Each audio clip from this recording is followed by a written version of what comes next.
Now I request Sri Jagdishwar Reddy garu. ధన్యవాదాలు అధ్యక్ష. అధ్యక్ష,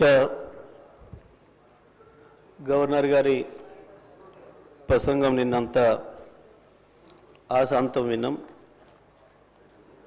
ఆ తర్వాత ఈ పుస్తకాలు తీసుకుపోయి మధ్యాహ్నం నుంచి సాయంత్రం వరకు మళ్ళీ తిరిగేసి కూడా చదివినాం అధ్యక్ష. తెలుగులో కొంత ఎందుకో కొంచెం ట్రాన్స్లేషన్ మక్కి కనబడ్డది. సరే,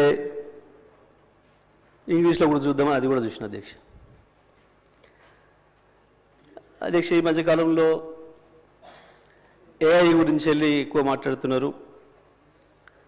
సరే, ఆ ఏఐ ఏం చేస్తుంది, ప్రపంచాన్ని మూస్తుందా తెలుస్తుందా తర్వాత విషయం, దాని మీద వేరు వేరు అభిప్రాయాలు ఉన్నాయి. కానీ ఇది కేవలం ఆ ఏఐ ద్వారా దాన్ని ఉపయోగించి తయారు చేసిన ప్రసంగంలాగా కనపడ్డది. ఏదో చాట్ జీపీటీ అని చెప్పి దాన్ని వాడి మనకేం కావాలో చెప్తే అదే తయారు చేస్తుంది అని చెప్పి మనం ఏదైతే వింటున్నామో, బహుశా దాన్ని వాడి తయారు చేసిరేమో అని చెప్పి అనిపించింది అధ్యక్ష. ఒక ఇద్దరు మిత్రులతో ప్రస్తావిస్తే కూడా వాళ్ళు కూడా అదే అనుమానం వ్యక్తం చేశారు. వాస్తవానికి అధ్యక్ష, ఒక రాష్ట్ర ప్రభుత్వం బడ్జెట్ ప్రవేశపెట్టే ముందు ఉభయ సభల్ని ఉద్దేశించి గవర్నర్ గారు చేసే ప్రసంగం ఏదైతే ఉందో, ఆ ప్రసంగం ఎంత గొప్పగా ఉండాలి, ఎంత వాస్తవాలతో కూడుకొని ఉండాలి, రేపు బడ్జెట్ ఏ రకంగా ఉండబోతుందనే దానికి ఒక ఇండికేషన్గా ఉండే ఆ ప్రసంగం ఎంత ఆర్ద్రతతోనే ఉండాలి, ఎంత మనసు పెట్టి చేయాలి అధ్యక్ష. ప్రతి అక్షరం, ప్రతి పదం వాడేటప్పుడు అందులో కొన్ని వాక్యాలే అర్థం కాని పరిస్థితి, తెలుగులో వాక్య ప్రారంభానికి చివరికి ముగింపుకి సంబంధం లేని పరిస్థితి. ఆశ్చర్యంగా అనిపించింది అధ్యక్ష. సరే, వాస్తవాలను ఏమని వెతికి చూసినాం, ఎక్కడ ఒక వాక్యం కనపడలేదు. నిజంగా ఎంత డ్రైగా ఉంది అంటే, ఎంత విజయం లేకుండా, ఓ బాధ్యత లేకుండా, గడిచిన సంవత్సర కాలంలో జరిగింది ఏంది, వాస్తవం ఏంది, భవిష్యత్తు ఏంది, ఏమన్నా ఒక అక్షరం కనపడుతుందేమని చూస్తే ఎక్కడ అక్షరం లేదు అధ్యక్ష. వాస్తవానికి మనసు పెట్టి చేయాల్సిన పని, పాపం ఆ మనసు కవి ఆత్రేయ అని ఉండేది అధ్యక్ష. ఆయన కనుక ఉండుంటే ఇది చూస్తే పాపం ఆత్మహత్య చేసుకునేవాడు. ఇంత మనసు లేకుండా పనిచేస్తాయి ఆ ప్రభుత్వాలు, మనుషులు ఇంత దరిద్రంగా ఉంటుందా అని. ఆ రకంగా ఉంది అధ్యక్ష. ఇది అధ్యక్ష స్పీకర్ గారు చూసుకుంటారు విషయం. ఎందుకంటే ఎందుకంత భయపడతారు ఆగరాది. గంట 10 నిమిషాలు మీరు మాట్లాడితే ఒక అక్షరం ఎక్కడి నుంచి ఎవరు మాట్లాడలే. అగమాగం కాకుండా మొదలే కాకపోయా, ఎందుకు ఆగమవుతారు అప్పుడే? అయ్యో మొదలే కాకపోయా, ఊరే ఇంకా ఉంది కదా అధ్యక్ష. ఒక గవర్నర్ గారి గురించి మేము విన్నాం.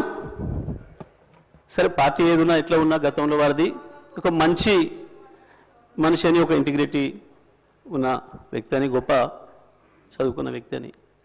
కానీ పాపం వారితోని 36 నిమిషాల్లోనే 360 అవాస్తవాల్ని మాట్లాడొచ్చారు. 36 నిమిషాల్లోనే 36 15 నెలల వాళ్ళ ఫలితనాన్ని 15 నెలల్లో వాళ్ళు చేసిన పనికి 36 నిమిషాల్లో 360 అబద్ధాలు, అవాస్తవాలు. నిజంగా కూడా పాపం గవర్నర్ గారు మనసు ఎంత గింజుకుందో వాళ్ళు చదవటానికి. ఇంగ్లీష్లో అర్థమై ఉంటుంది, ఇంగ్లీష్లో అర్థమై ఉంటుంది అధ్యక్ష.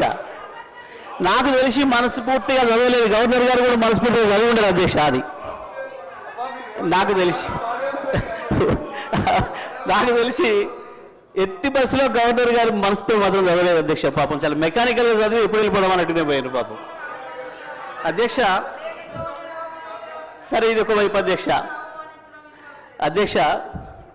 నేను చదివిన మిత్రులతో మాట్లాడుతున్నా, దీన్ని ఎక్కడ మొదలు పెట్టాలి, ఎక్కడికి పోవాలి, ఏది నేను ఆలోచన చేస్తూ ఈ మధ్యకాలంలో నేను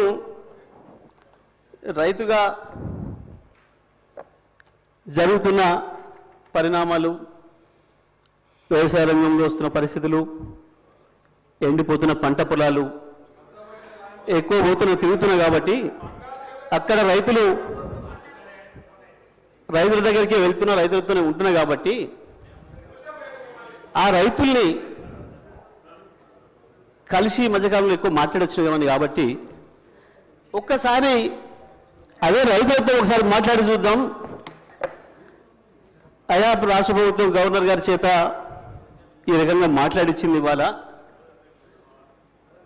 సరే, నేను వచ్చిన ప్రతిసారి మీరు నీళ్ళ గురించి కొట్లాడండి సార్, జర అసెంబ్లీలో మాట్లాడండి సార్ అని అడుగుతున్నారు. నాకు అవకాశం వస్తే మాట్లాడతా అని చెప్పిన, ఇక్కడ మరి స్పీకర్ గారు ఇస్తే కదా మాట్లాడాల్సింది మేమని. సరే, నా అదృష్టం కొద్దీ మా అధ్యక్షుల గారు, మా నాయకులు కేసీఆర్ గారు దీనిపైన నన్నే మాట్లాడమని చెప్పిండ్రు. ధన్యవాదాలు వారికి.